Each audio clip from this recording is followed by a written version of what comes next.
Hello दोस्तों, स्वागत करता हूँ अपने यूट्यूब चैनल में। तो दोस्तों, कुछ दिनों से मेरा वीडियो नहीं आ रहा था क्योंकि मैं बहुत बिजी था और ढेर सारे काम थे, उसी काम को कर रहे थे। और चलिए, मैं आप सभी से क्षमा याचना करता हूँ कि मेरा वीडियो अब आप सभी को कल से रेगुलर मिलते रहेंगे। तो चलिए बात करते हैं। आज जो खेसारी लाल यादव का एक गाना रिलीज हुआ, नारियल जाता नहीं बाजारे, बोलक काका ले आई भो। जी हाँ दोस्तों, यह गाना अभी ट्रेंडिंग 9 नंबर पर ट्रेंड कर रहा है। और इस गाने को सारेगामा हम भोजपुरी के यूट्यूब चैनल पर रिलीज किया गया सुबह। और अभी 11 घंटा में 1 मिलियन व्यूज है और 11 घंटा हुआ है। और इस गाने को 9 नंबर पर ट्रेंड कर रहा है। तो अच्छा गाना है, छठ गीत है, अच्छा खासा देवी छठ गीत है।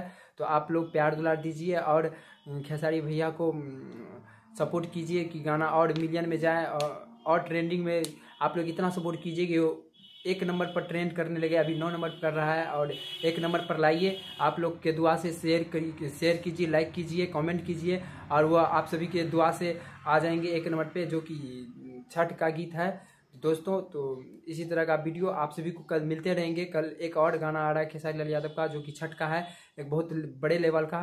तो दोस्तों, मैं आप सभी को उस गाने का भी वीडियो बना दूंगा। तब तक के लिए मेरे चैनल को लाइक सब्सक्राइब करिए और शेयर कीजिए ताकि मैं कल से आप सभी को वीडियो डाल सकूँ। तब तक के लिए जय हिंद, जय भारत।